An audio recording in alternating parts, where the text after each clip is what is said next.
Hey, hi there, YouTube.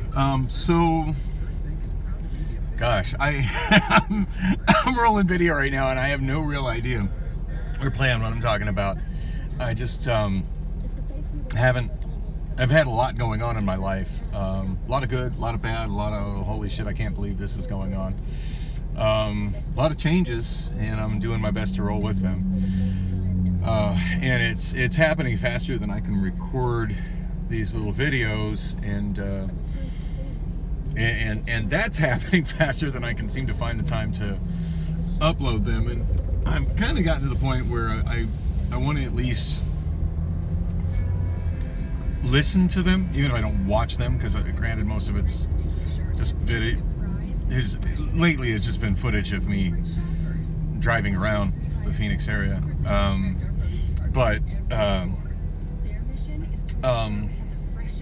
was gonna say, yeah, I've been wanting to kind of at least listen to them before I upload them, or shortly after I upload them, to decide, hey, is this something I actually want to have out, being disseminated on the internet. So far, I've only had one that I've pulled because I felt it contained things that shouldn't be posted, and I get the feeling at some point I'll probably feel that way about some more of them. Now, granted, a lot of them just kind of show just how disjointed my thoughts tend to be, and I don't really see that as a bad thing. If anything, that's bringing possibly some much needed awareness to the way that people with high functioning people with mental illness actually think, and hopefully it sheds some light on that for the neurotypical. As I said, I've been watching a lot of videos about particularly high functioning autism and the autism spectrum, which is not what I'm diagnosed as, just to be completely clear. My diagnoses are bipolar axis 2, bipolar disorder. Yeah, here come the zombies. What are you doing, dude? What the fuck are you doing? The sidewalk is on the side of the road, dude. Fucking look up from your phone. Jesus Christ. Alright, sorry. Hey, at least I got some video evidence that I pay attention to the road, even when I'm multitasking. Anyway, because I was recently in a really bad accident, and I probably lost my job at VIP Taxi as a result of that, but I'll get to that later. More on that later. That's still kind of up in the air at the present time, although it isn't looking good for me.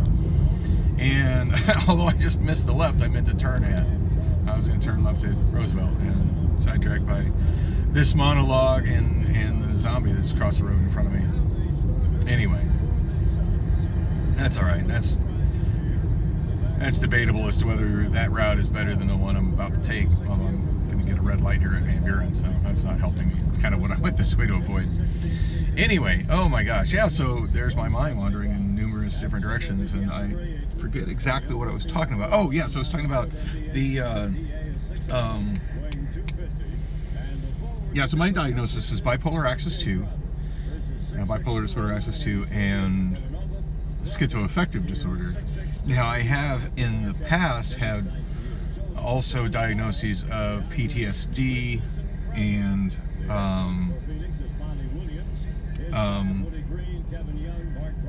full-blown schizophrenia, but I haven't noticed that on any paperwork in a long time. And to be completely fair, I don't pay as much attention to this paperwork as I really should, because it's not I don't know, I don't really, it benefits me a whole lot. It seems like I'd rather concentrate my efforts on coping with the struggles in my life, like the one I'm going through right now, of realizing I have my shirt on inside out. That kind of stuff. Oh, God, this reminds me. So I'm at the scene of the accident. I'm at the scene of the accident, and Carl's there doing his investigation, and I think the police had just shown up, and I realized that I have the front of my shirt stuck in my fly. I mean, it's stuck in there good. Like, I'm trying to discreetly untuck it, and it's not happening.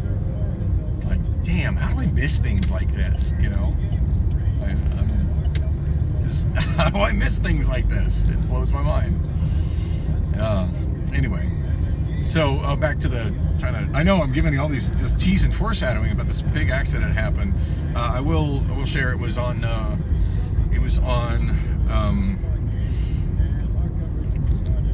Tuesday evening, early evening, about 6:15, 6:30-ish. No, it was about 6:30. It was right near the end of the first quarter of the Suns NBA Finals, the first Suns NBA Finals game. What was my distraction? Maybe I was paying too much attention to the game. I mean, I don't think I was. I'm not that huge of I'm not much of a sports fan at all, to be honest. I mean, I'm definitely caught up in the current, Suns fever right now, as is most people in Phoenix, I believe. I mean, hell, I got the game on right now. If this NBA Finals would continue on, the Suns would have. But other than, the comforting sound of Al McCoy's voice in the background, I'm not really giving it any mind right now. Anyway, so back to these videos I've been watching on which are not on the diagnoses I have, but I'm seeing a lot of things covered in it that very much reflect my day-to-day experiences of living with this dual diagnosis, each of which qualifies as severe mental illness.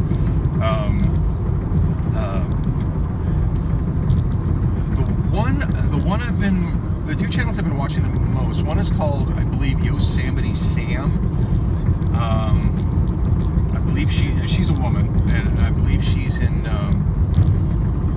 oh God, I know I've seen her mention where she lives in her videos, and I forget exactly where. I'm fairly sure she's European. And then another one called, I believe the name of the channel is Autism Speaks, and I forget the name of the guy who does those monologues. I really enjoy his content though, and he's Australian. If memory serves, he's in Melbourne. Anyway, I've stumbled across some other channels. In fact, I saw one. It was I forget where he was, but it was a doctor, professor, giving a kind of a speech on the high functioning autism thing. A 30-minute speech, and his was really, really well done. It was from a more clinical perspective as opposed to but kind of dumbed down for the masses at this convention, as opposed to the two channels I watch the most, which are I Have Disorder, and these are my day-to-day struggles, and these are how I deal with them. I sent my mom a link to that video, and I haven't heard back from her. Now, granted, she's got a lot bigger things on her plate right now than dealing with her almost 51-year-old son, who she has minimal contact with, who's thinking he might have a different mental illness than he's always been attributed to having. So I kind of get with her of having, probably doesn't have a whole lot of time to watch a 30-minute video, let alone, digest it and comment back to me on it. But anyway, moving on.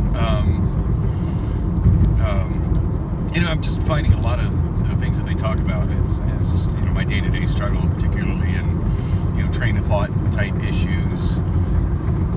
One thing I've noticed is in a lot of the videos, though, is people talking about how they really can't drive as a result of their illness issues. And I've encountered a lot of people also, going to the mental health clinic. I constantly struggle to remember the name of it because it has changed so many times. I want to call it Choices. I know it's not called Choices anymore. When I came in, it was called ComCare. It's gone through numerous name changes, and I wonder if the people responsible for those name changes know how much their clientele struggles with name changes. But such is the nature of public mental health care, which I've touched on that subject before in these vlogs as well.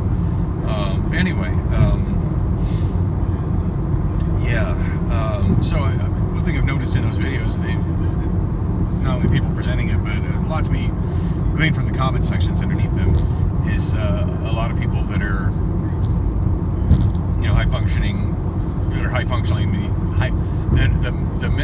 high functioning mentally ill struggle with is driving. And I guess for me, I've I've been obsessed with roads and roadways and driving on them since early childhood. So driving in traffic is something that just kind of came as natural to me because it's something I had imagined doing and fantasized about just non-stop as a child. So when I finally started actually driving in traffic, which I did at age 14 because of a thing that Wyoming has called a hardship permit, it's pretty much come natural to me. And I think at this point, like, I've spent so many hours on the road, I feel like 90% of my driving is done. And I think these videos, we're going to watch them and bear them out, 90% of my driving is done at probably the borderline at the subconscious level.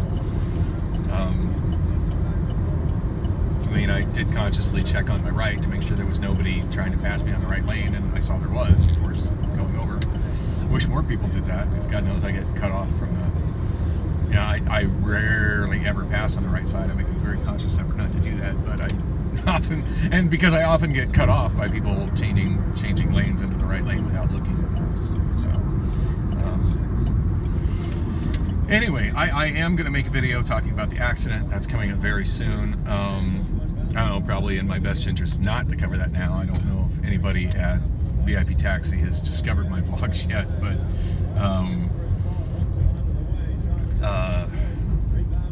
being that this accident is still currently being investigated by at least 2 different organizations, is probably a good time to exercise my right to remain silent. Which I have the right, not necessarily the capacity. To quote a really great movie.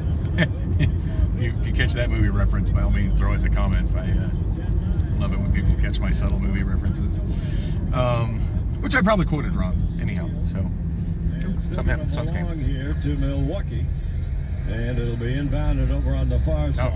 I'll figure it out later. I'm just waiting. I'm just waiting for Al McCoy to yell Shazam. At least I know someone's did a hell of a play or a hell of a score. So. Anyway, I'm going to have to cut this short because I am almost to my destination. My destination right now is a friend's house. It's another karaoke DJ. Yeah, I should probably shut this off rather than show where he lives so you can keep that on the download. But he's helping me out with a microphone today, as the one microphone I use that does belong to Bullock's.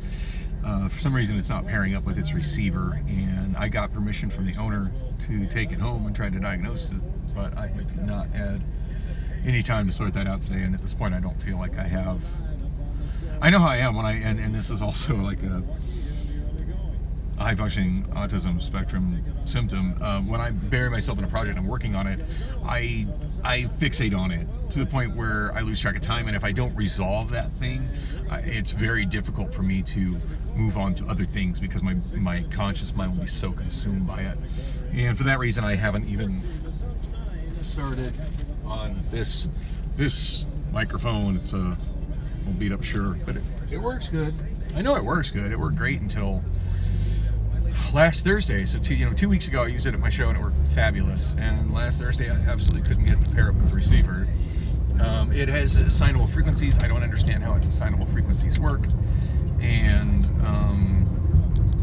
when I downloaded the PDF of the manual, I was pretty overwhelmed by it. Now, granted, I was working on a time crunch of trying to get set up for my show with a crowd of people that were there for my show that were already coming up to me and bugging me about, hey, can I sing the song? Can I sing the song? Blah, blah, blah, blah, blah. And people don't understand how counterproductive that is. Like, when is the show starting? Well, it'll start, the less you bother me about when the show is starting, the sooner it will start. That's a tough message to deliver without coming across like rude or condescending, and it's something I've been struggling with. I hope I delivered that message in a way that wasn't rude or condescending last Thursday, but I know I struggle with that. But I mean, that's the message I'm trying to get out when I'm setting up and people are coming up to me trying to turn in their songs or whatever, or talk to me about, when's the show starting, blah blah blah. That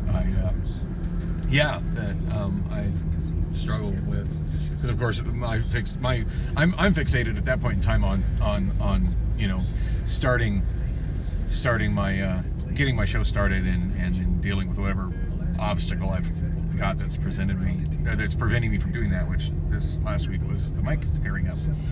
Anyway, I'm almost at destination. I'm going to cut this short, but I think I'll do one more after I roll out of here. So thanks for listening.